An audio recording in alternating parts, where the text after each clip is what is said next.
देखो जी, ये पूर्ण तौर पर बदमाशी है। नॉट ओनली पटियाला, मैनू पटियाला की इन्फॉर्मेशन नहीं है मानशाहीਆ साहब, लेकिन मैनू बठिंडा की इन्फॉर्मेशन आई सी जिहदे विच साडे जीएम्स ने उन्होंने खिलाफ कार्रवाई लिख के जिहड़ा असी SSP नूं सौंपी है। मैनू लगता है कि हजे भी वो लोग बदमाशी कदे ना कदे, क्योंकि पुराना वो जिहड़ा गल है उन्होंने हजम नहीं आ रही, लेकिन किसी प्रकार की कोई बदमाशी नहीं चलन देंगे।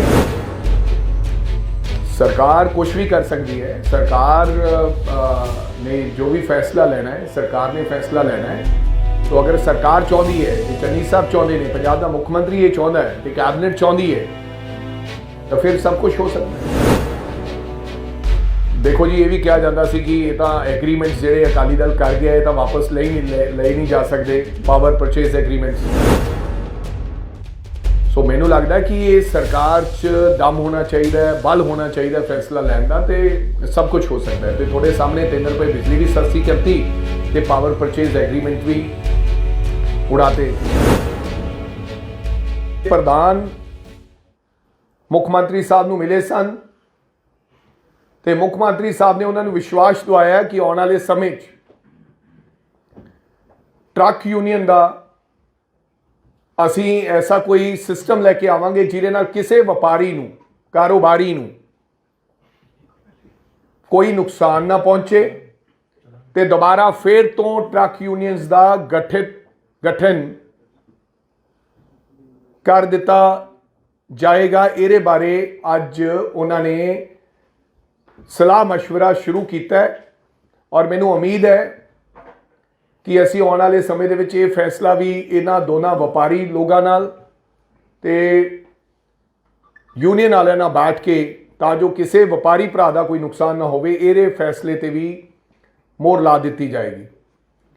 सो अज की जिहड़ी प्रैस कॉन्फ्रेंस सी उहदे च मैं इन्ना ही तुहानूं दसना चाहुंदा है और तुहानूं ये भी दस दियां कि जिहड़े वो 73 इंटैग्रल कोचेस वाले असी परमिट रद्द किए, जिहड़े 32 परमिट्स की ये गल कर रहे हैं कि साडे रद्द किए सी, उन्हां विच्चों 8 परमिट ऐसे है जिहड़े इन्हां ने रीन्यू ही नहीं कराए कदे। वो भी इन्हां ने मेरा ख्याल मानयोग हाई कोर्ट नूं मिसलीड किया है। जिहड़े परमिट रीन्यू ही नहीं है, तुसीं उन्हां नूं चला रहे हो, दैट मीनस ਉਹਦਾ वैलिड ही नहीं है परमिट। सो असी आने वाले समय साढ़े वकील साहबान मानयोग हाई कोर्ट के अगे आपके जिहड़े पक्ष है वो असी रखांगे। सानू पूर्ण उम्मीद है कि जो असी पक्ष रखांगे तो वो फैसले भी साडे हक विच आउणगे। सो थोड़ा सारिਆਂ ਦਾ बहुत बहुत धन्यवाद।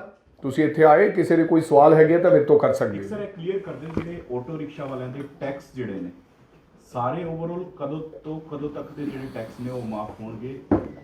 ਇਸ ਤੋਂ ਪਹਿਲਾਂ ਦੇ ਜਿੰਨੇ ਵੀ ਟੈਕਸਿਸ ਹੈਗੇ ਨੇ ਆਟੋ ਰਿਕਸ਼ਾਸ ਦੇ, as per as chief minister announcement, ਉਹ ਸਾਰੇ 2000 ਇਸ ਤੋਂ ਪਹਿਲਾਂ ਵਾਲੇ ਮਾਫ ਕਰ ਦਿੱਤੇ ਜਾਣਗੇ।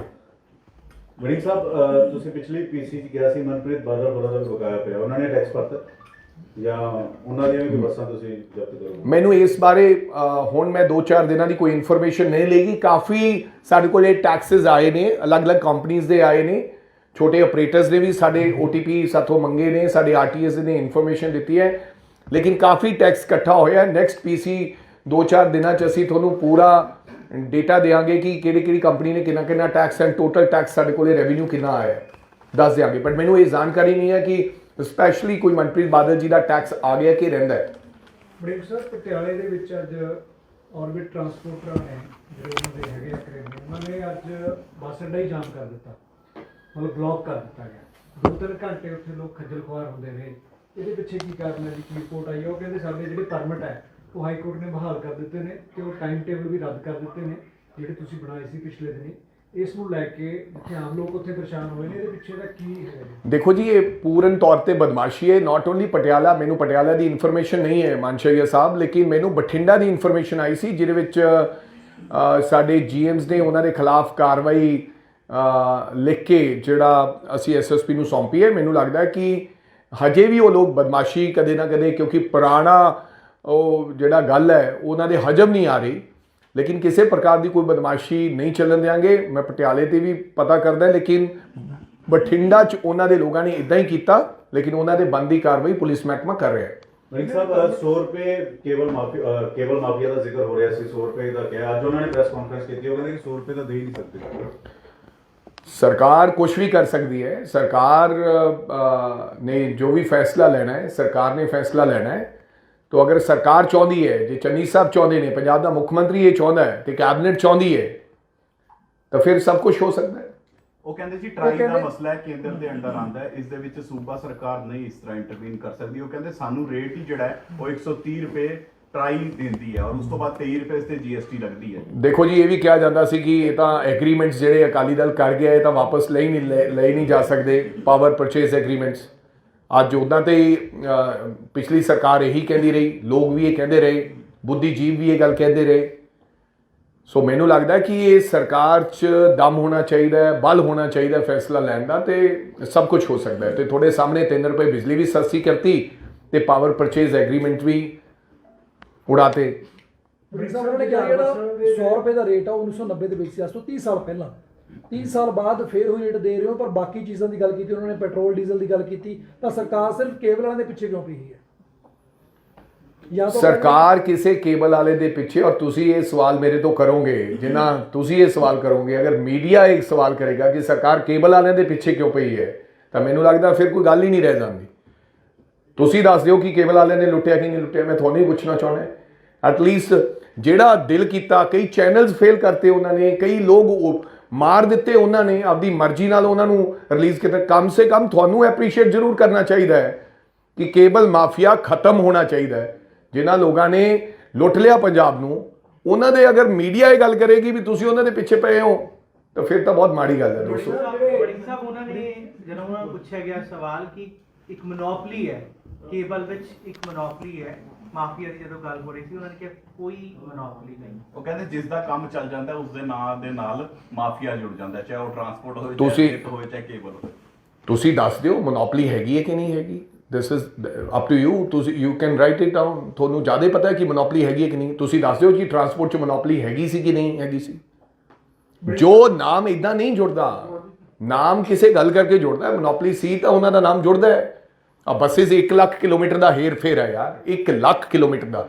ਅੱਜ ਹਾਈ ਕੋਰਟ ਚਲੇ ਗਏ ਸਟਾਰਟ ਦੇ ਖਿਲਾਫ ਕਿ ਜਿਹੜਾ ਮਾਨਯੋਗ ਹਾਈ ਕੋਰਟ ਨੇ ਆਰਡਰ ਕੀਤਾ ਸੀ ਕਿ 15 ਦਿਨਾਂ ਦੇ ਅੰਦਰ ਅੰਦਰ ਸਟਾਰਟ ਫੈਸਲਾ ਕਰੇ। ਉਹਦੇ 'ਚ ਰਾਜਗੁਰੂ, ਆਰਬਿਟ ਐਵੀਏਸ਼ਨ ਤੇ ਇੱਕ ਅਮਰੀਕ, ਜਿਹੜੀ ਰਾਜਗੁਰੂ ਵੀ ਇਹਨਾਂ ਨੇ ਲਈ ਵੀ ਹੈ। ਅੱਜ ਮੈਨੂੰ ਪਤਾ, ਮੈਂ ਪਤਾ ਕਰਿਆ ਕਿ ਜਿਹੜੀ SLP ਦਾਖਲ ਹੋਈ ਹੈ, ਇਹ ਰਾਜਗੁਰੂ ਕੀ ਰਹੀ ਹੈ। ਚਲੋ ਰਾਜਧਾਨੀ ਤਾਂ ਉਹਨਾਂ ਦੀ ਹੈ, ਇਹ ਰਾਜਗੁਰੂ ਕੀ ਰਹੀ ਹੈ। ਤਾਂ ਪਤਾ ਲੱਗਿਆ ਕਿ ਰਾਜਗੁਰੂ ਵੀ ਜਿਹੜੀ ਹੈ, ਇਹਨੂੰ ਵੀ ਸੁਖਬੀਰ ਓਨ ਕਰਦਾ।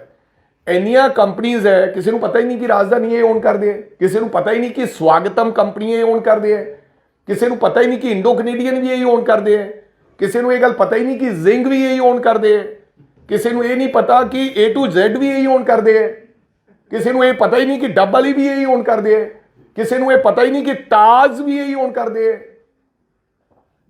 ਕਿਉਂਕਿ ਵੱਖਰੇ ਵੱਖਰੇ ਰੰਗ ਹੈ ਤੇ ਵੱਖਰੀਆਂ ਵੱਖਰੀਆਂ ਗੱਲਾਂ, ਲੋਕਾਂ ਨੂੰ ਮੂਰਖ ਬਣਾਇਆ ਜਾ ਰਿਹਾ। ਬਿਲਕੁਲ ਵੜਿੰਗ ਸਾਹਿਬ ਝਾੜ ਵਾਸਣ ਦੇ ਜਿਹੜੇ ਪਰਮਿਟ ਰੱਦ ਕੀਤੇ ਗਏ ਆ, ਜਿਹੜਾ ਸਟੇਟ ਦਾ ਫੈਸਲਾ, ਸਟੇਟ ਟ੍ਰਿਬਿਊਨਲ ਦਾ ਫੈਸਲਾ, ਇਹਦੇ ਬਾਰੇ ਪੰਜਾਬੀਆਂ ਨੂੰ ਜਿਹੜਾ ਤੁਸੀਂ ਇਹ ਸਟੇਟ ਹਾਂਜੀ ਸਟੇਟ ਜਿਹੜਾ ਸਟਾਰਟ ਇਟਸ ਅ ਟ੍ਰਿਬਿਊਨਲ, ਜਿਹੜਾ ਟਰਾਂਸਪੋਰਟ ਦਾ ਟ੍ਰਿਬਿਊਨਲ ਹੈ, ਉਹਦਾ ਇਹ ਫੈਸਲਾ ਹੈ। ਕਿਉਂਕਿ ਇਹ ਹਾਈ ਕੋਰਟ 'ਚ ਗਏ ਸੀ ਪਹਿਲਾਂ ਇੱਕ ਵਿਅਕਤੀ। ਇਹ ਜੁਝਾਰ ਵਾਲੇ ਨੇ ਕਿੰਨੇ ਕਰੋੜ ਦਾ ਚੂਨਾ ਲਾਇਆ ਇਹਨਾਂ ਨੇ? ਅਗਰ ਆਲ ਟੂਗੇਦਰ ਇਸ ਫੈਸਲੇ ਦੀ ਗੱਲ ਕਰੀਏ ਕਿ ਇਹ 9.5 ਸਾਲਾਂ ਬਾਅਦ ਲਾਗੂ ਹੋਇਆ, ਮਤਲਬ 2012 'ਚ ਹੋਣਾ ਚਾਹੀਦਾ ਸੀ, 9.5 ਸਾਲ ਹੋ ਗਏ, ਯਾਨੀ ਕਿ 3470 ਦਿਨ ਬਣਦੇ ਹੈ 365 ਦੇ ਹਿਸਾਬ ਨਾਲ। ਤੇ ਸਾਨੂੰ 42 ਕਿਲੋਮੀਟਰ ਜਿਹੜਾ ਔਨ ਐਨ ਐਵਰੇਜ ਜਿਹੜਾ PRTC ਤੇ ਪਨਬਸ 42 ਰੁਪਏ ਦਾ ਸਾਨੂੰ ਪਰ ਕਿਲੋਮੀਟਰ ਰੈਵਨਿਊ ਆਉਂਦਾ ਹੈ। ਅਗਰ ਅਸੀਂ ਐਵਰੇਜ ਕੱਢ ਲਈਏ 42 ਰੁਪਏ ਪਰ ਕਿਲੋਮੀਟਰ ਰੈਵਨਿਊ ਆਉਂਦਾ ਹੈ। ਤੇ ਜੇ 42 ਰੁਪਏ ਇੰਟੂ 3470 ਦਿਨ ਜੋੜ ਦਈਏ ਤਾਂ ਇਜ਼ ਇਕੁਅਲ ਟੂ 1400 ਕਰੋੜ ਦਾ ਇਸ ਫੈਸਲਾ ਲਾਗੂ ਨਾ ਕਰਕੇ ਹੀ ਨੁਕਸਾਨ ਹੋ ਗਿਆ ਹੈ। 1400 CR ਦਾ ਨੁਕਸਾਨ ਹੋ ਗਿਆ। ਜੇ ਉਹੀ ਲੱਖ ਕਿਲੋਮੀਟਰ ਤੇ ਸਾਡੀਆਂ ਬੱਸਿਸ ਚੱਲਦੀਆਂ ਜਾਂ ਹੋਰ, ਉਹ ਸਾਨੂੰ ਰੈਵਨਿਊ ਆਉਣਾ ਸੀ। ਜਿੱਥੇ ਇਹਨਾਂ ਨੇ ਮੋਨੋਪਲਾਈਜ਼ ਕਰਕੇ ਆਪਦੀਆਂ ਦੱਬੀ ਚਲੇ ਗਏ ਕੰਮ। ਜੀ ਵੜਿੰਗ ਸਾਹਿਬ, ਇਸ ਕੌਨਫੀਡੈਂਸ ਦਾ ਕੀ ਰਾਜ਼ ਹੈ ਕਿ ਤੁਹਾਨੂੰ ਜਦੋਂ ਤੁਸੀਂ ਕੰਮ ਕਰ ਰਹੇ ਹੋ ਤੇ ਚੈਲੰਜ ਕਦਮ ਕਦਮ ਤੇ ਮਿਲ ਰਹੇ ਹੈ, ਤੇ ਅੱਜ ਵੀ ਜਦੋਂ ਕੇਬਲ ਵਾਲੀ ਗੱਲ ਹੋ ਰਹੀ ਸੀ ਉਹ ਕਹਿੰਦੇ ਨੋਟੀਫਿਕੇਸ਼ਨ ਦਿਖਾਓ, ਚੈਲੰਜ ਇਸ ਕੌਨਫੀਡੈਂਸ ਦਾ ਕੀ ਰਾਜ਼ ਹੈ? ਕੌਣ ਕਹਿ ਰਿਹਾ ਸੀਗਾ ਕਿ ਜਿਹੜੇ ਕੇਬਲ ਵਾਲੇ ਬੰਦੇ ਉੱਥੇ ਆਏ ਹੋਏ ਸੀ ਉਹ ਕਹਿ ਰਹੇ ਸੀ ਕਿ ਨੋਟੀਫਿਕੇਸ਼ਨ ਦਿਖਾਵੇ ਸਰਕਾਰ 100 ਰੁਪਏ ਵਾਲਾ। ਹਜੇ ਉਹਨਾਂ ਨੂੰ ਇਹ ਲੱਗ ਰਿਹਾ ਕਿ ਸ਼ਾਇਦ 1 ਮਹੀਨਾ ਕੁ ਰਹਿ ਗਿਆ ਸਰਕਾਰ ਦਾ, ਇਸ ਕਰਕੇ ਥੋੜਾ ਜਿਹਾ ਉਤੇਜਨਾ 'ਚ ਬੋਲ ਰਹੇ ਨੇ। ਬਟ ਮੈਨੂੰ ਲੱਗਦਾ ਕਿ ਇਹੋ ਜਿਹੇ ਇਹ ਜਿਹੜੇ ਝੂਠੇ ਚੈਲੰਜਸ ਜਾਂ ਇਹੋ ਜਿਹੀਆਂ ਆਦਤਾਂ ਸੁਖਬੀਰ ਸਿੰਘ ਬਾਦਲ ਨੇ ਮਗਰਲੇ 10 ਸਾਲਾਂ 'ਚ ਪਾਈਆਂ ਉਹਨਾਂ ਲੋਕਾਂ ਨੂੰ, ਇਹ ਹੌਲੀ ਹੌਲੀ ਆਦਤਾਂ ਜਾਣੀਆਂ। ਕਿਉਂਕਿ ਸੁਖਬੀਰ ਸਿੰਘ ਬਾਦਲ ਜਿੱਥੇ ਜਾਂਦਾ ਕਿ ਮੈਂ ਇਹਦੇ ਅਫਸਰ ਦਾ ਨਾਮ ਡਾਇਰੀ 'ਚ ਲਿਖ ਲਿਆ, ਮੈਨੂੰ ਤਾਂ ਲੱਗਦਾ ਨਹੀਂ ਕਿ ਜਿਹੜੇ ਆਫੀਸਰਸ ਨੇ ਫੜ ਕੇ ਅੰਦਰ ਦਿੱਤਾ ਸੀ ਸੁਖਬੀਰ ਸਿੰਘ ਬਾਦਲ ਨੂੰ, ਉਹਨਾਂ ਦਾ ਕੀ ਕਰਤਾ ਸੁਖਬੀਰ ਸਿੰਘ ਬਾਦਲ ਨੇ। ਅਗਰ ਵਿਅਕਤੀ ਸੱਚਾ ਹੈ ਤਾਂ ਇਹੋ ਜਿਹੇ ਸੁਖਬੀਰ ਸਿੰਘ ਬਾਦਲ ਬਹੁਤ ਤੁਰੇ ਫਿਰਦੇ ਆ, ਕੋਈ ਕਿਸੇ ਦਾ ਕੁਝ ਨਹੀਂ ਵਿਗਾੜ ਸਕਦੇ। ਅਗਰ ਪੈਸੇ ਤੇ ਤਾਕਤ ਦੀ ਗੱਲ ਕਰੀਏ ਤਾਂ ਇਹਨਾਂ ਕੋਲ ਬੜੀ ਤਾਕਤ ਰਹੀ ਹੈ, ਪਰ ਇਹਨਾਂ ਨੂੰ ਹਜਮ ਇਹ ਨਹੀਂ ਹੋ ਰਿਹਾ। ਮੈਂ ਕਿਸੇ ਪੁਲਿਸ ਵਾਲੇ ਕਰਮਚਾਰੀ ਨੂੰ ਕਿਹਾ ਜਿਹੜਾ ਰਿਟਾਇਰ ਹੋਣ ਦੇ ਕਿਨਾਰੇ ਸੀ, ਮੈਂ ਕਿਹਾ ਕਦੇ ਬਾਦਲ ਵਾਲਿਆਂ ਦੀ ਬੱਸ ਥਾਣੇ 'ਚ ਦੇਖੀ ਹੈ? ਕਹਿੰਦੇ ਸਰ ਮੈਂ ਕਦੇ ਆਪਦੀ ਜ਼ਿੰਦਗੀ 'ਚ 40 ਸਾਲਾਂ ਦੀ ਨੌਕਰੀ ਦੇ ਵਿੱਚ ਕਦੇ ਬਾਦਲ ਪਰਿਵਾਰ ਦੀ ਬੱਸ ਥਾਣੇ 'ਚ ਨਹੀਂ ਵੇਖੀ। ਮੈਂ ਕਿਹਾ ਕਦੇ ਚਲਾਨ ਕੱਟਿਆ ਉਹਨਾਂ ਦਾ? ਕਹਿੰਦੇ ਨਹੀਂ ਸਰ ਮੈਂ ਕਦੇ ਚਲਾਨ ਕੱਟ ਕੇ ਵੀ ਬਾਦਲ ਵਾਲੇ ਦੀ ਬੱਸ ਦਾ ਨਹੀਂ ਵੇਖਿਆ। ਤੇ ਮੈਂ ਕਿਹਾ ਹੁਣ? ਕਹਿੰਦਾ ਜੀ ਹੁਣ ਨਜ਼ਾਰਾ ਆ ਰਿਹਾ ਮੈਨੂੰ।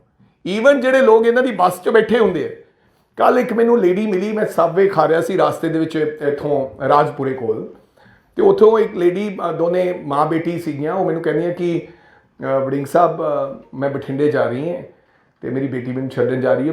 ਮੈਂ ਵੈਸੇ ਤਾਂ ਜਿਹੜੀ ਵੋਲਵੋ ਤੇ ਆਉਂਦੀ ਸੀ ਤੇ ਅੱਜ ਵੋਲਵੋ ਹੁਣ ਬੰਦ ਹੋ ਗਈਆਂ ਤੇ ਮੈਨੂੰ ਮੇਰੀ ਬੇਟੀ ਛੱਡਣ ਜਾ ਰਹੀ ਹੈ, ਪਰ ਮੈਂ ਖੁਸ਼ ਬਹੁਤ ਹੈ। ਮੈਨੂੰ ਸੰਤੁਸ਼ਟੀ ਹੈ ਕਿ ਕਿਸੇ ਵਿਅਕਤੀ ਨੇ ਜਾਂ ਕਿਸੇ ਸਰਕਾਰ ਨੇ ਇਹ ਜ਼ੁਰਤ ਕੀਤੀ ਕਿ ਬਾਦਲ ਵਾਲਿਆਂ ਦੀ ਬੱਸ ਵੀ ਪੁਲਿਸ ਸਟੇਸ਼ਨ ਦੇ ਬਾਹਰ ਖੜ ਸਕਦੀ ਹੈ, ਜਿਹੜੇ ਕਿ ਨੋਰਮਸ ਦੀ ਉਲੰਘਣਾ ਕਰਨਗੇ। ਨਹੀਂ ਤਾਂ ਇਹ ਲੋਕਾਂ ਨੇ ਹਜ਼ਾਰਾਂ ਲੋਕ ਮਾਰ ਦਿੱਤੇ ਗਏ ਯਾਰ, ਹਜ਼ਾਰਾਂ ਬੱਚੇ ਮਾਰ ਗਏ। ਉਹ ਮੋਗਾ ਕਾਂਡ ਮੈਨੂੰ ਹਜੇ ਤੱਕ ਭੁੱਲਿਆ ਨਹੀਂ, ਉਹ ਚੰਨੂ ਕਾਂਡ ਹਜੇ ਤੱਕ ਭੁੱਲਿਆ ਨਹੀਂ ਹੈ, ਜਿੱਥੇ ਮਾਪਿਓ ਦੇ ਬੱਚਿਆਂ ਦੀਆਂ ਲਾਸ਼ਾਂ ਦਾ ਸੌਦਾ ਕੀਤਾ ਗਿਆ ਧੱਕੇ ਨਾਲ। ਉਹਨਾਂ ਨੂੰ ਕਿਹਾ ਜੀ ਆ ਲਓ 20 ਲੱਖ ਰੁਪਇਆ, ਤੁਹਾਡੀ ਧੀ ਸਾਡੇ ਤੋਂ ਮਰ ਗਈ ਹੈ, ਪਰ ਉਹਨੂੰ ਜਬਰੀ ਪੁਲਿਸ ਦੇ ਕਰਮਚਾਰੀਆਂ ਨੇ, ਵੱਡੇ ਵੱਡੇ ਆਫੀਸਰਾਂ ਨੇ ਬਹਾ ਕੇ ਉਹਦਾ ਹਜੇ ਅੰਤਿਮ ਸੰਸਕਾਰ ਨਹੀਂ ਹੋਇਆ ਸੀ, ਉਹਨੂੰ ਨੈਗੋਸ਼ੀਏਟ ਕੀਤਾ ਗਿਆ। ਇਸੇ ਸੁਖਬੀਰ ਸਿੰਘ ਬਾਦਲ ਦੀ ਸਰਕਾਰ ਦੇ ਵਿੱਚ ਮੋਗਾ ਕਾਂਡ ਤੁਸੀਂ ਦੇਖਿਆ ਹੋਣਾ ਹੈ, ਤੇ ਉਹਨੂੰ ਆਪਦੀ ਬੇਟੀ ਦਾ ਮਜਬੂਰਨ ਤੌਰ ਤੇ ਸੌਦਾ ਕਰਨਾ ਪਿਆ, ਜਿਹਨੂੰ ਅਣਗਹਿਲੀ ਦੇ ਨਾਲ ਇੱਕ ਕੰਡਕਟਰ ਨੇ ਧੱਕਾ ਮਾਰ ਕੇ ਉਹਦੀ ਸਭ ਕੁਝ, ਪੂਰਾ ਪਰਿਵਾਰ ਖਤਮ ਕਰਤਾ। ਉਸ ਤੋਂ ਬਾਅਦ ਕਿਸੇ ਨੇ ਪੁੱਛਿਆ ਵੀ ਨਹੀਂ ਹੋਣਾ ਉਸ ਪਰਿਵਾਰ ਨੂੰ। ਕੈਂਡਲ ਮਾਰਚਿਸ ਹੋਏ, ਲੇਕਿਨ ਕਿਸੇ ਨੇ ਉਸ ਪਰਿਵਾਰ ਦੀ ਚੀਕ ਨਹੀਂ ਸੁਣੀ। ਔਰ ਇਹੋ ਜਿਹੇ ਹਜ਼ਾਰਾਂ ਲੋਕ ਇਹਨਾਂ ਦੀਆਂ ਬੱਸਾਂ ਦੇ ਥੱਲੇ ਆ ਕੇ ਇਹਨਾਂ ਲੋਕਾਂ ਨੇ ਮਾਰ ਦਿੱਤੇ ਗਏ, ਪਰ ਕਿਸੇ ਦੀ ਜ਼ਰੂਰਤ ਨਹੀਂ ਸੀ। ਮਰਨ ਤੋਂ ਬਾਅਦ ਘਰੇ ਜਾ ਕੇ ਉਹਨਾਂ ਦੀ ਜ਼ਮਾਨਤ ਲੈ ਲਈ ਜਾਂਦੀ ਸੀ, ਫਾਰਮੈਲਿਟੀ ਤੌਰ ਤੇ FIR ਕਰ ਦਿੱਤੀ ਜਾਂਦੀ ਸੀ। ਅਸੀਂ ਇਹ ਵੀ ਕਾਨੂੰਨ ਬਣਾਵਾਂਗੇ ਆਉਣ ਵਾਲੇ ਸਮੇਂ ਦੇ ਵਿੱਚ ਕਿ ਜਿਹੜਾ ਬੱਸ ਦੇ ਥੱਲੇ ਕੋਈ ਵਿਅਕਤੀ ਐਸਾ ਹੋ ਜਾਂਦਾ, ਉਹਦਾ ਪੱਕੇ ਤੌਰ ਤੇ ਉਹਦਾ ਕੈਂਸਲੇਸ਼ਨ ਨਹੀਂ ਹੋਣੀ ਚਾਹੀਦੀ, ਜਾਂ ਰਾਜੀਨਾਮਾ ਨਹੀਂ, ਉਹਦਾ ਚਲਾਨ ਪੇਸ਼ ਹੋਣਾ ਚਾਹੀਦਾ ਜ਼ਰੂਰ। ਬ੍ਰਿਕ ਸਾਹਿਬ, ਤੁਹਾਡੇ ਡਰਾਈਵਰਾਂ ਦਾ ਹਜੇ ਤੱਕ ਬੀਮਾ ਨਹੀਂ ਹੈ, ਕਿਸੇ ਵੀ ਸਰਕਾਰੀ ਬੱਸ ਦੇ ਡਰਾਈਵਰ ਦਾ ਬੀਮਾ ਨਹੀਂ। ਜੇ ਕੁਝ ਵੀ ਹੋ ਜਾਂਦਾ ਤਾਂ ਕੋਈ ਉਹਨਾਂ ਦਾ ਵਾਲੀ ਬੱਸ ਨੂੰ। ਨੰਬਰ 1।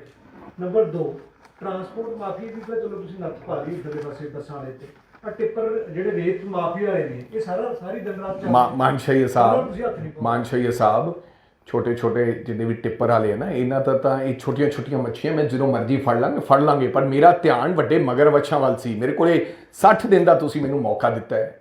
60 ਦਿਨਾਂ ਦੇ ਵਿੱਚ ਪਹਿਲਾਂ ਮੈਂ ਸੋਚਿਆ ਕਿ ਮਗਰਮੱਛਾਂ ਨੂੰ, ਜਿਨ੍ਹਾਂ ਨੂੰ ਕੋਈ ਮਾਰ ਹੀ ਨਹੀਂ ਸਕਦਾ, ਪਹਿਲਾਂ ਇਹਨਾਂ ਨੂੰ ਸਿੱਟ ਲਈਏ। ਇਹਨਾਂ ਮੱਛੀਆਂ ਨੂੰ ਤਾਂ ਇਹ ਆਪਣੇ ਆਪ ਜਦੋਂ ਮਗਰਮੱਛ ਮਾਰ ਲਏ ਤਾਂ ਮੱਛੀਆਂ ਉਹਨਾਂ ਨੂੰ ਵੇਖ ਕੇ ਭੱਜ ਜਾਣਗੀਆਂ। ਸੋ ਇਸ ਕਰਕੇ ਕਿਰਪਾ ਕਰਕੇ ਤੁਸੀਂ ਦੇਖੋ ਕਿ 2 ਮਹੀਨਿਆਂ ਦੇ ਅੰਦਰ ਫੈਸਲੇ, 12 ਸਾਲ ਪੈਂਡਿੰਗ ਫੈਸਲੇ, ਸਟਾਟ ਕੋਰਟ, ਇੰਟੈਗਰਲ ਕੋਚੇਜ਼, ਇਹ ਸਭ ਲੜਾਈਆਂ ਸੁਪਰੀਮ ਕੋਰਟ ਤੱਕ ਕੇਸਿਸ ਪਹੁੰਚ ਗਏ। ਮਾਫੀਆ ਹੈਗਾ ਇਹ ਟਿੱਪਰ, ਛੋਟੇ ਟਿੱਪਰ ਨਹੀਂ ਕਿਸੇ ਆਮ ਲੋਕਾਂ ਦੇ ਨਹੀਂ ਚੱਲਦੇ, ਇਹ ਸਿਰਫ ਤੁਹਾਡੇ ਜਾਂ ਅਕਾਲੀਆਂ ਦੇ, ਕਾਂਗਰਸੀਆਂ ਦੇ, ਹੋਰ ਲੀਡਰਾਂ ਦੇ। ਮੈਂ ਤਾਂ ਇੱਕ ਹੀ ਗੱਲ ਕਹਿ ਸਕਦਾ ਮਾਨਸ਼ਾਹੀਆ ਸਾਹਿਬ, ਮੈਂ ਰਾਤ ਨੂੰ ਵਿਹਲਾ ਹੁੰਦਾ, ਕਿਸੇ ਦਿਨ ਤੁਸੀਂ ਕੈਮਰਾ ਲੈ ਕੇ ਆ ਜਾਓ, ਜਿਹੜਾ ਟਿੱਪਰ ਕਹੋਗੇ, ਜਿਹੜੇ ਕਾਂਗਰਸੀ ਦਾ ਤੁਹਾਨੂੰ ਟਿੱਪਰ ਲੱਗਦਾ ਹੈ, ਪਹਿਲਾਂ ਕਾਂਗਰਸੀ ਦਾ ਫੜਾਂਗੇ। ਮੈਂ तमाम ਮੀਡੀਆ ਨੂੰ ਇਹ ਗੱਲ ਕਹਿਣਾ, ਤੁਹਾਨੂੰ ਇਹ ਲੱਗਦਾ ਕਿ ਕਿਸੇ ਕਾਂਗਰਸੀ ਦਾ ਟਿੱਪਰ ਚੱਲਦਾ ਹੈ, ਬਿਲਕੁਲ ਹੋ ਸਕਦਾ ਚੱਲਦਾ ਹੋਵੇ, ਮੈਂ ਇਸ ਗੱਲ ਨੂੰ ਨਹੀਂ ਕਹਿ ਰਿਹਾ। ਜੇ ਚੱਲਦਾ ਹੈ ਪਲੀਜ਼ ਕੈਮਰਾ ਤੇ ਆਪਦਾ ਉਹ ਨਾਲ ਲਾਓ ਤੇ ਆਪਾਂ ਅੱਜ ਹੀ ਰਾਤ ਚੱਲਦੇ ਹਾਂ। ਮੈਨੂੰ ਵੀ ਰਾਤ ਨੂੰ ਨਾਲੇ ਆਪਾਂ ਭਾਲਦੇ ਹਾਂ ਕੋਈ ਨਾ ਕੋਈ। ਪਰ ਕਈ ਵਾਰੀ ਹੁੰਦਾ ਹੈ ਕਿ ਸਾਡੇ ਤੇ ਆਪੋਜੀਸ਼ਨ ਇਸ ਤਰ੍ਹਾਂ ਦੇ ਇਲਜ਼ਾਮਾਤ ਲਾ ਦਿੰਦੀ ਹੈ। ਕੋਈ ਹੋਏਗਾ, ਇੱਕ ਗੰਦੀ ਮੱਛਲੀ ਵੀ ਹੁੰਦੀ ਹੈ ਜਿਹੜੀ ਸਾਰੇ ਤਲਾਬ ਨੂੰ ਗੰਦਾ ਕਰ ਦਿੰਦੀ ਹੈ। ਔਰ ਅਗਰ ਐਸੀ ਕੋਈ ਗੰਦੀ ਮੱਛਲੀ ਹੈ ਜਿਹੜਾ ਟਿੱਪਰ ਚੱਲ ਰਿਹਾ ਹੈ, ਉਹ ਫੜ ਸਕਦੇ ਹਾਂ। ਤੁਸੀਂ ਮੇਰੀ ਮਦਦ ਕਰੋ, ਆਪਾਂ ਫੜ ਲਾਂਗੇ। ਚੱਲੋਗੇ, ਕਈ ਵਾਰ ਫੋਨ ਚੱਕਦੇ ਨਹੀਂ ਅੱਜ ਕੱਲ੍ਹ ਤੁਸੀਂ। ਹਾਂ, ਮੈਂ ਇੰਟਰਵਿਊ ਵਾਸਤੇ ਨਹੀਂ ਚੱਕਦਾ, ਪਰ ਜੇ ਇਹੋ ਜਿਹਾ ਕੰਮ ਹੈ ਤਾਂ ਹੁਣੇ ਹੀ ਚੱਲਦੇ ਹਾਂ। ਆ ਚੱਲੀਏ, ਆ ਚੱਲਦੀ ਹੈ। ਵੜੈਕ ਸਾਹਿਬ ਪੱਕਾ ਡਨ। ਵੜੈਕ ਸਾਹਿਬ ਜਿਹੜੀ ਤੁਹਾਡੀ ਇਕੱਠੇ ਸਰਕਾਰ ਲੈ ਹੈ, ਚੱਲਣਾ ਜੀ ਸਰਕਾਰ ਦੇ ਸਾਰਿਆਂ ਵਿੱਚ ਨਾ ਬਹੁਤ ਕੁਝ ਐਸਾ ਹੋਣ ਲੱਗ ਗਿਆ ਕਿ ਜਿਵੇਂ ਤੁਸੀਂ ਛਾਪੇ ਕਰਨ ਲੱਗ ਗਏ ਤਾਂ ਬੜਾ ਚੰਗਾ ਲੱਗਦਾ ਵੀ ਹਨਾ ਵੀ ਸਰਕਾਰ ਸਾਡੇ ਵਿੱਚ ਬਦਲ ਕੇ ਆ ਗਈ। ਵੈਸੇ ਚਲੋ ਕੈਪਟਨ ਸਾਹਿਬ ਵੀ ਤੁਹਾਡੇ ਸੀ, ਪਰ ਤੁਸੀਂ 4.5 ਸਾਲ ਬਾਅਦ ਬੋਲੇ, ਚਲੋ ਚੰਗਾ ਲੱਗਿਆ। ਸੀਐਮ ਚੰਨੀ ਕਹਿੰਦੇ ਨੇ ਕਿ ਮੈਂ ਆਮ ਘਰਾਂ ਦੇ ਵਿੱਚੋਂ ਉੱਠਿਆ ਹੋਇਆ। ਅੱਜ ਮੁੱਖ ਮੰਤਰੀ ਚੰਨੀ ਨੇ ਪੰਜਾਬ ਯੂਨੀਵਰਸਿਟੀ ਪਟਿਆਲੇ ਜਾਣਾ ਸੀਗਾ। ਉੱਥੇ ਪਟਿਆਲੇ ਜਾਣ ਤੋਂ ਪਹਿਲਾਂ 300 ਜਿਹੜੇ ਮੁੰਡੇ ਸੀ ਉਹ ਜਿਹੜੇ ਬਾਹਰ ਦੇ ਭਰਤੀ ਕੀਤੇ, ਉਹ ਮਸਲੇ ਨੂੰ ਲੈ ਕੇ ਉੱਥੇ ਇੱਕ ਨੌਜਵਾਨ ਲੱਖਾ ਸਧਾਣਾ ਨੂੰ ਮਿਲਣ ਲਈ ਆਇਆ। ਉਹ ਹਜੇ ਚੰਨੀ ਜੀ ਉੱਥੇ ਪਹੁੰਚੇ ਨਹੀਂ ਸੀ, ਲੱਖਾ ਸਧਾਣਾ ਨੂੰ ਐਸਐਸਪੀ ਪਟਿਆਲਾ ਨੇ ਪਹਿਲਾਂ ਹੀ ਗ੍ਰਿਫਤਾਰ ਕਰ ਲਿਆ। ਇਹੋ ਜਿਹੀ ਚੀਜ਼ਾਂ ਅਸੀਂ ਆਮ ਘਰਾਂ ਦੇ ਉੱਠੇ ਹੋਏ ਬੰਦੇ ਤੋਂ ਐਕਸਪੈਕਟ ਨਹੀਂ ਕਰਦੇ। ਜਾਂ ਤਾਂ ਚੰਨੀ ਸਾਹਿਬ ਨੂੰ ਪਤਾ ਹੀ ਨਹੀਂ ਹੁੰਦਾ ਕਿ ਪੁਲਿਸ ਉੱਥੇ ਆ ਰਹੀ ਹੈ, ਜਾਂ ਤੁਹਾਡੇ ਮੰਤਰੀਆਂ ਨੂੰ ਕਿ ਪੁਲਿਸ ਉੱਤੇ ਪਹਿਲਾਂ ਕੁਛ ਇਹੋ ਜਿਹੀਆਂ ਕਾਰਵਾਈਆਂ ਕਰ ਰਹੀ ਹੈ। ਸੋ ਜੇ ਅਗਰ ਅਸੀਂ ਕਹਿੰਦੇ ਵੀ ਅਸੀਂ ਆਮ ਘਰਾਂ ਚ ਉੱਠੇ ਹੋਏ ਹਾਂ, ਜਾਂ ਅਸੀਂ ਕਹਿੰਦੇ ਵੀ ਅਸੀਂ ਤੁਹਾਡੇ ਲੋਕ ਹੈ, ਜਿਵੇਂ ਤੁਸੀਂ ਕੰਮ ਕਰ ਰਹੇ ਰਾਜਾ ਜੀ, ਤਾਂ ਉਹਦੇ ਤਰੀਕੇ ਨਾਲ ਇਹੋ ਜਿਹੀ ਚੀਜ਼ਾਂ ਸ਼ੋਭਾ ਨਹੀਂ ਦਿੰਦੀਆਂ। ਜਿਵੇਂ ਲੱਖੇ ਸਧਾਣੇ ਨੂੰ ਗ੍ਰਿਫਤਾਰ ਕਰ ਲਿਆ ਗਿਆ ਜਾਂ ਹੋਰ ਲੋਕਾਂ ਨੂੰ ਏਦਾਂ ਗ੍ਰਿਫਤਾਰ। ਦੇਖੋ ਜੀ ਮੇਰੀ ਬੇਨਤੀ ਹੈ ਕਿ ਹਰ ਚੀਜ਼ ਨੂੰ ਜੇ ਪੋਲੀਟੀਕਲਾਈਜ਼ ਕਰਾਂਗੇ ਤਾਂ ਫਿਰ ਉਹਨੂੰ ਹਰ ਚੀਜ਼ ਦੇ ਦੋ ਅਰਥ ਨਿਕਲ ਜਾਂਦੇ। ਜਿਵੇਂ ਹੁਣ ਇੱਥੇ ਲੋਕ ਕਹੀ ਜਾਂਦੇ, some of them they are saying, Akali Dal ਦੇ ਲੋਕ ਕਹੀ ਜਾਂਦੇ ਇਟਸ ਅ ਵੈਂਡੇਟਾ। ਤੁਸੀਂ ਦੱਸ ਦਿਓ ਕਿ 14 ਕਰੋੜ ਰੁਪਇਆ ਭਰਾਉਣਾ ਇਹ ਵੈਂਡੇਟਾ ਹੈ? ਲੋਕ ਵੀ ਕਹੀ ਜਾਂਦੇ ਆ, ਉਹ ਕੋਰਟ 'ਚ ਵੀ ਜਾ ਕੇ ਕਹੀ ਜਾਂਦੇ, ਉਹਨਾਂ ਦੇ ਵਕੀਲ ਵੀ ਵੱਡੇ ਵੱਡੇ ਕਹੀ ਜਾਂਦੇ ਆ ਕਿ ਰਾਜਾ ਵੜਿੰਗ ਨੇ ਵੈਂਡੇਟਾ ਕਰਤਾ ਬਈ। ਤੇ ਕਈ ਉਹਨਾਂ ਦਾ ਪੱਖ ਰੱਖਣ ਵਾਲੇ ਕਹੀ ਜਾਂਦੇ ਸੇਮ। ਉਹ ਲੱਖਾ ਸਧਾਣਾ ਜਾਂ ਜੋ ਵੀ ਉੱਥੇ ਵਿਅਕਤੀ ਗਿਆ, ਇਹ ਪੁਲਿਸ ਪ੍ਰਸ਼ਾਸਨ ਯਾਰ ਅਲਟੀਮੇਟਲੀ ਹੀ ਇਜ਼ ਅ ਚੀਫ ਮਿਨਿਸਟਰ। ਕੀ ਗੱਲ ਕੋਈ ਹਾਦਸਾ, ਇਹੋ ਜਿਹੇ ਹਾਦਸੇ ਜਦੋਂ ਮੌਬ ਹੁੰਦਾ ਹੈ, ਉਹ ਕਈ ਵਾਰੀ ਬੜੇ ਵੱਡੇ ਖਤਰਨਾਕ ਹਾਦਸੇ ਹੋਏ ਇਸ ਦੇਸ਼ ਦੇ ਅੰਦਰ। ਤੁਹਾਡੇ ਸਾਹਮਣੇ ਸੈਕਟਰੀਏਟ 'ਚ ਤਾਂ ਰੋਜ਼ ਵਿਅਕਤੀ ਜਾਂਦੇ, ਪਰ ਇੱਕ ਦਿਨ ਉਹ ਵੀ ਸੀ ਜਿਹਦੇ ਸਰਦਾਰ ਬੇਅੰਤ ਸਿੰਘ ਨੂੰ ਬੰਬ ਨਾਲ ਉਡਾ ਦਿੱਤਾ ਗਿਆ। ਇਨਸੀਡੈਂਟ ਕਿੱਥੇ ਹੋ ਜਾਣਾ, ਕਿਦੋਂ ਹੋ ਜਾਣਾ, ਇਹ ਸਿਕਿਉਰਿਟੀ ਦਾ ਮਸਲਾ ਹੈ। ਇਹਦੇ ਵਿੱਚ ਚੰਨੀ ਸਾਹਿਬ ਦਾ ਕੋਈ ਲੈਣਾ ਦੇਣਾ ਨਹੀਂ। ਹੁਣ ਚੰਨੀ ਸਾਹਿਬ ਕਈ ਵਾਰੀ ਸੀ ਸਿਕਿਉਰਿਟੀ ਤੋੜ ਕੇ ਵੀ ਚਲੇ ਜਾਂਦੇ। ਬਹੁਤ ਸੇ ਲੋਕ, ਰਾਜੀਵ ਗਾਂਧੀ ਦੇ ਜਦੋਂ ਹਾਦਸਾ ਹੋਇਆ, ਉਹ ਸਿਕਿਉਰਿਟੀ ਦਾ ਘੇਰਾ ਤੋੜ ਕੇ ਚਲੇ ਗਏ। ਤੇ ਇੱਕ ਔਰਤ ਉਹਨਾਂ ਦੇ ਗਲ ਵਿੱਚ ਹਾਰ ਪਾਉਣ ਆ ਰਹੀ ਸੀ, ਤੇ ਜਿਹੜੀ ਕਿ ਹਿਊਮਨ ਬੰਬ ਸੀ। ਸੋ ਇਹ ਸਿਕਿਉਰਿਟੀ ਨਹੀਂ ਵੇਖਣਾ ਕਿ ਗ੍ਰਿਫਤਾਰੀ ਉੱਥੇ ਕੋਈ ਹਾਦਸਾ ਹੋ ਸਕਦਾ ਸੀ। ਚੰਨੀ ਸਾਹਿਬ ਆਮ ਵਿਅਕਤੀ ਹੈ, ਆਮ ਲੋਕਾਂ ਦਾ ਬੰਦਾ ਹੈ, ਔਰ ਮੈਨੂੰ ਨਹੀਂ ਲੱਗਦਾ ਕਿ ਚੰਨੀ ਸਾਹਿਬ ਤਾਂ ਕੋਈ ਵੀ ਹੱਥ ਦੇ ਕੇ ਉਹਨਾਂ ਦੀ ਕਾਰ ਰੋਕ ਲੈਂਦਾ। ਐਸੀ ਕੋਈ ਗੱਲ ਨਹੀਂ। ਵੜਿੰਗ ਸਾਹਿਬ, ਦਿੱਲੀ 에ਅਰਪੋਰਟ ਦੇ ਉੱਤੇ ਬਾਰ-ਬਾਰ ਮਸਲਾ ਉੱਠਿਆ ਹੈ, ਬੱਸਾਂ ਉੱਥੇ ਤੁਹਾਡੀਆਂ ਜਾਂਦੀਆਂ ਨਹੀਂ, ਕੀ ਉੱਥੇ ਧਰਨਾ ਧੁਰਨਾ ਲਾਉਣ ਦਾ ਕੋਈ ਪ੍ਰੋਗਰਾਮ ਹੈ ਕੇਜਰੀਵਾਲ ਜੀ ਦਾ ਤੁਹਾਡਾ? ਧਰਨਾ ਤੁਰਨਾ ਤਾਂ ਹਜੇ ਤਾਈਂ ਕੋਈ ਵਿਉਂਤ ਬਣਾਈ ਨਹੀਂ ਜੀ, ਲੇਕਿਨ ਇਹ ਜ਼ਰੂਰ ਹੈ ਕਿ ਇੱਥੇ ਆ ਕੇ ਕੇਜਰੀਵਾਲ ਸਾਹਿਬ ਬਹੁਤ ਵੱਡੀਆਂ ਗੱਲਾਂ ਕਰਦੇ ਆ। ਤੁਹਾਡਾ ਵੀ ਫਰਜ਼ ਬਣਦਾ ਕਿ ਰੋਜ਼ ਕੇਜਰੀਵਾਲ ਸਾਹਿਬ ਅੱਜ ਕੱਲ੍ਹ ਇੱਥੇ ਆ ਰਹੇ, ਤੁਸੀਂ ਉਹਨਾਂ ਨੂੰ ਪੁੱਛ ਲਓ ਕਿ ਐਸੀ ਕੀ ਕਮੀ ਹੈ ਪੰਜਾਬ ਰੋਡਵੇਜ਼ ਦੀ ਵੋਲਵੋ ਬੱਸ ਦੇ ਅੰਦਰ ਜਿਹੜੀ 에ਅਰਪੋਰਟ ਤੇ ਨਹੀਂ ਜਾ ਸਕਦੀ, ਤੇ ਐਸੀ ਕੀ ਖਾਸੀਅਤ ਹੈ ਬਾਦਲ ਦੀ ਬੱਸ ਦੇ ਅੰਦਰ ਇੰਡੋ ਕੈਨੇਡੀਅਨ ਦੇ ਜਿਹੜੀ 에ਅਰਪੋਰਟ ਜਾ ਸਕਦੀ ਹੈ। ਇਹ ਤੁਸੀਂ ਸਵਾਲ ਕਰ ਲਓ ਕਿ ਐਸੀ ਕੀ ਚੀਜ਼ ਹੈ ਉਸ ਬੱਸ ਦੇ ਅੰਦਰ, ਤਾਂ ਜੋ ਸਾਨੂੰ ਵੀ ਤੁਹਾਨੂੰ ਪਤਾ ਲੱਗ ਜੇ, ਅਸੀਂ ਉਹ ਇੰਸਟਾਲ ਕਰਾ ਲਈਏ। ਉਹਦੇ ਵਿੱਚ ਇੱਕ ਹੀ ਖਾਸੀਅਤ ਹੈ ਕਿ ਕੁਝ ਇਸ ਸਰਕਾਰ ਦੇ ਲੋਕ ਤੇ ਪੁਰਾਣੇ, ਕਿਉਂਕਿ ਇਹ ਅਮੀਰ ਪੁਰਾਣੇ ਵੱਡੇ ਰਜਵਾੜੇ 2800 ਰੁਪਇਆ ਜਲੰਧਰ ਤੋਂ ਚੱਕ ਕੇ 에ਅਰਪੋਰਟ ਤੱਕ ਦਾ ਲੈਂਦੇ ਹੈ ਇੱਕ ਸਵਾਰੀ ਦਾ। ਪ੍ਰਾਈਵੇਟ ਬੱਸਿਸ ਨੂੰ ਜਾਣ ਦਿੱਤਾ ਜਾਂਦਾ ਹੈ, ਸਾਡੀ ਬੱਸ ਸਟੈਂਡ ਤੇ ਰੋਕ ਲਈ ਜਾਂਦੀ ਹੈ। ਔਰ ਮੈਂ ਚਿੱਠੀਆਂ ਵੀ ਲਿਖੀਆਂ, ਇਸ ਦੇ ਬਾਵਜੂਦ ਵੀ ਉਹਨਾਂ ਨੇ ਮੁਨਾਸਿਬ ਨਹੀਂ ਸਮਝਿਆ ਕਿ ਮੈਂ ਕਿਸੇ ਚੀਜ਼ ਦਾ ਜਵਾਬ ਦੇ ਦੇਵਾਂ। 2 ਵਾਰੀ ਚਿੱਠੀ ਲਿਖਤੀ, ਉਸ ਤੋਂ ਪਹਿਲਾਂ ਵੀ ਮਿਨਿਸਟਰ ਸਾਹਿਬਾਨਾਂ ਨੇ ਚਿੱਠੀਆਂ ਲਿਖੀਆਂ, ਲੇਕਿਨ ਕੋਈ ਜਵਾਬ ਨਹੀਂ ਆਇਆ। ਪਰ ਠੀਕ ਹੈ, ਕੋਈ ਨਾ ਕੋਈ ਤਾਂ ਜ਼ਰੂਰ ਅਸੀਂ ਇਹਦਾ ਹੀਲਾ ਵਸੀਲਾ ਕਰਾਂਗੇ। ਅੱਛਾ, ਡਿੰਪੀ ਜੀ ਕਹਿੰਦੇ ਕਿ ਰਾਜਾ ਜੀ ਸਾਡੇ ਹਲਕੇ ਦੇ ਵਿੱਚ ਸਿਆਸੀ ਵਿਰੋਧੀ ਹੋਣ ਕਰਕੇ ਕੁਝ ਨਿੱਜੀ ਚੀਜ਼ਾਂ ਦੇ ਕਰਕੇ ਸਾਡੇ ਨਾਲ ਵਿਰੋਧ ਕਰ। ਮੈਂ ਯਾਰ ਤੁਹਾਨੂੰ ਇਹ ਪੁੱਛ ਰਿਹਾ, ਬਾਦਲ ਨਾਲ ਵੀ ਮੈਂ ਚੁਣਾਵ ਲੜਿਆ ਯਾਰ, ਮੈਂ ਤੁਹਾਨੂੰ ਪੁੱਛ ਰਿਹਾ, ਤੁਸੀਂ ਦੱਸ ਦਿਓ ਕਿ ਅਗਰ ਟੈਕਸ ਜਿਹੜਾ ਬੰਦੇ ਦਾ, ਪਹਿਲਾਂ ਤਾਂ ਤੁਸੀਂ ਇਹ ਦੱਸੋ ਯਾਰ 14 ਕਰੋੜ ਰੁਪਇਆ ਸਾਡੀ ਸਰਕਾਰ ਨੇ ਬਾਦਲ ਵਾਲਿਆਂ ਦਾ ਮਾਫ ਕਰਤਾ, ਤੇ ਜਿਨ੍ਹਾਂ ਦੀ ਤੁਸੀਂ ਗੱਲ ਕਰਦੇ ਹੋ ਇਹਨਾਂ ਦਾ 4 ਕਰੋੜ ਰੁਪਇਆ ਮਗਰਲੀ ਸਰਕਾਰ ਨੇ ਮਾਫ ਕਰਤਾ। ਸਾਡੀ ਸਰਕਾਰ ਨੇ ਟੈਕਸ ਵੇਵ ਆਫ ਕਰਤਾ। 4 ਕਰੋੜ ਇੱਕ ਬੰਦੇ ਦਾ ਤੇ 14 ਕਰੋੜ ਇੱਕ ਬੰਦੇ ਦਾ ਕਰੋਨਾ ਕਾਲ ਦੇ ਵਿੱਚ। ਤੇ ਤੁਹਾਨੂੰ ਅਸੀਂ ਕਿਸੇ ਨੂੰ ਹੋਰ ਵਿਅਕਤੀ ਨੂੰ ਪੰਜਾਬ 'ਚ ਕਰੋਨਾ ਦੀ 1 ਰੁਪਏ ਦੀ ਰਾਹਤ ਨਹੀਂ ਦਿੱਤੀ। 14 ਕਰੋੜ ਤੇ 4 ਕਰੋੜ ਮਾਫ ਹੋਣ ਦੇ ਬਾਵਜੂਦ ਵੀ ਤੁਸੀਂ ਟੈਕਸ ਨਾ ਭਰੋ ਅਗਲੇ ਸਾਲ ਦਾ, ਇਹ ਗੁਨਾਹ ਨਹੀਂ ਹੈ? ਤੇ ਜੇ ਉਹਨੂੰ ਸਸਪੈਂਡ ਕਰਤਾ ਤਾਂ ਤੁਸੀਂ ਮੈਨੂੰ ਦੱਸ ਦਿਓ ਕਿ ਇਹ ਵੈਂਡੇਟਾ ਪੋਲਿਟਿਕਸ ਹੈ ਕਿ ਔਨ ਮੈਰਿਟ ਕੀਤਾ ਹੈ। ਡਿੰਗ ਸਾਹਿਬ ਅਫਸਰਸ਼ਾਹੀ ਦੇ ਖਿਲਾਫ ਕਦੋਂ ਕਾਰਵਾਈ ਕਰ ਰਹੇ ਹੋ ਜਿਹੜੀ ਬਾਬਰਾਂ ਨੂੰ ਮਿਲੀ ਹੋਈ ਹੈ? ਸਰ ਉਹ ਤੁਹਾਨੂੰ ਕੱਲ ਹੀ ਦੱਸਿਆ ਸੀ ਕਿ ਜਲਦੀ ਉਹਨੂੰ ਬਣਾ ਲਿਆ ਗਿਆ ਹੈ ਕਿ ਉਹਦਾ ਜਿਹੜਾ ਤਾਣਾ ਬਾਣਾ ਤੇ ਕਰ ਕੈਪਟਨ ਸਾਹਿਬ ਕਹਿੰਦੇ 40 ਵਿਧਾਇਕ ਉਹਨਾਂ ਦੇ ਨਾਲ ਆ ਤੇ ਕੇਜਰੀਵਾਲ ਕਹਿੰਦੇ ਆ ਕਿ 25 ਉਹਨਾਂ ਦੇ ਨਾਲ ਆ, ਤੁਹਾਡੇ ਕੋਲੇ 52 ਰਹਿ ਗਏ ਗਾਂ ਇਲੈਕਸ਼ਨਾਂ ਵਾ। ਹਾਂ ਤੇ 52 ਸਾਨੂੰ ਮੁੱਕਦੇ ਨਹੀਂ ਹੈ ਯਾਰ, ਕਿਉਂ ਚਿੰਤਾ ਕਰ ਰਹੇ ਹੈ? ਇਹ ਤਾਂ ਟਾਈਮ ਦੱਸੂਗਾ ਨਾ ਕੈਪਟਨ ਸਾਹਿਬ ਨਾਲ ਕਿੰਨੇ ਹੈ ਤੇ ਕੇਜਰੀਵਾਲ ਸਾਹਿਬ ਨਾਲ ਕਿੰਨੇ ਹੈ। ਜਿੱਦਾਂ ਦੀਆਂ ਟਿਕਟਾਂ ਅਨਾਉਂਸ ਕਰਤੀਆਂ ਉਹ ਵੀ ਸਾਡੇ ਨਾਲ ਆ ਰਹੇ ਨੇ। ਤੁਸੀਂ ਦੇਖਿਓ ਹੁੰਦਾ ਕੀ ਆਗੇ ਦੇਖੋ ਹੋਤਾ ਕਿਆ ਕੇਜਰੀਵਾਲ ਸਾਹਿਬ ਨੂੰ ਨਾਲੇ ਪਤਾ ਲੱਗ ਜਾਏਗਾ। ਦੂਜੀ ਵਾਰੀ ਮੈਂ ਸਮਝਦਾ ਕਿ ਪੰਜਾਬ ਦੇ ਲੋਕ ਉਹਨਾਂ ਨੂੰ ਸ਼ੀਸ਼ਾ ਦਿਖਾ ਦੇਣਗੇ 2022 ਦੀਆਂ ਚੋਣਾਂ ਦੇ ਅੰਦਰ। ਉਹਨੂੰ ਘਬਰਾਹਟ ਹੋ ਰਹੀ ਹੈ ਕੇਜਰੀਵਾਲ ਸਾਹਿਬ ਨੂੰ ਕਿ ਕੋਈ ਮੁੱਦਾ ਹੀ ਨਹੀਂ ਛੱਡਿਆ, ਚੰਨੀ ਸਾਹਿਬ ਨੇ ਕੋਈ ਮੁੱਦਾ ਨਹੀਂ ਛੱਡਿਆ। ਵੜਿੰਗ ਸਾਹਿਬ ਕਵਰ ਸੰਧੂ ਕਦੋਂ ਆ ਰਹੇ? ਕੱਲ ਮੀਟਿੰਗ 'ਚ ਸੀਗੇ, ਤੁਸੀਂ ਵੀ ਉਸ ਮੀਟਿੰਗ 'ਚ ਸੀਗੇ। ਇੱਕ ਕਵਰ ਸੰਧੂ ਥੋੜੀ ਹੈ ਯਾਰ, ਪਤਾ ਨਹੀਂ ਕੌਣ ਆ ਰਿਹਾ ਹੈ। ਔਰ ਮੈਨੂੰ ਲੱਗਦਾ ਕਿ ਬਿਲਕੁਲ ਕਲੀਨ ਬੋਲਡ ਕਰ ਰਹੇ ਹਨ। ਤੁਸੀਂ ਦੇਖਿਓ ਹੁੰਦਾ ਕੀ ਹੈ। ਮੈਨੂੰ ਤਾਂ ਇਹ ਡਰ ਹੈ ਕਿ ਕਈ ਪੱਤਰਕਾਰ ਭਰਾ ਵੀ ਕਹਿ ਰਹੇ ਕਿ ਅਸੀਂ ਇਸ ਵਾਰੀ ਚੰਨੀ ਸਾਹਿਬ ਦੀ ਅਗਵਾਈ ਦੇ ਵਿੱਚ ਚੁਣਾਵ ਲੜਨਾ ਹੈ। ਸਰ ਕੇਜਰੀਵਾਲ ਤਾਂ ਕਹਿੰਦੇ ਜੀ ਕਈ ਐਮਐਲਏ 50 ਦੇ ਲਗਭਗ ਐਮਐਲਏ ਨੇ ਜਿਹੜੇ ਸਾਡੇ ਵੱਲੋਂ ਵਿਚਾਰ ਹੁਣ ਕੇਜਰੀਵਾਲ ਸਾਹਿਬ ਕੀ ਕਹਿੰਦੇ ਆਪਾਂ ਹੁਣ ਬਹੁਤਾ ਨਾ ਜਾਈਏ, ਉਹ ਪਤਾ ਲੱਗ ਜਾਏਗਾ ਕੀ ਹੈ। ਥੈਂਕ ਯੂ ਜੀ। ਚੰਨੀ ਸਾਹਿਬ ਦੀ ਅਗਵਾਈ 'ਚ 2022 ਦੇ ਚੋਣਾਂ ਲੜੀਆਂ ਜਾਣਗੀਆਂ ਜੀ ਫਿਰ? ਕਾਂਗਰਸ ਪਾਰਟੀ ਦੀ ਅਗਵਾਈ ਦੇ ਵਿੱਚ, ਚੰਨੀ ਸਾਹਿਬ ਦੀ ਅਗਵਾਈ ਦੇ ਵਿੱਚ ਤੇ ਨਵਜੋਤ ਸਿੰਘ ਸਿੱਧੂ ਸਾਹਿਬ ਦੀ ਅਗਵਾਈ ਦੇ ਵਿੱਚ, ਸੋਨੀਆ ਗਾਂਧੀ ਤੇ ਰਾਹੁਲ ਗਾਂਧੀ ਦੀ ਅਗਵਾਈ ਦੇ ਵਿੱਚ ਪੰਜਾਬ ਦੀਆਂ ਚੋਣਾਂ ਲੜੀਆਂ ਜਾਣਗੀਆਂ।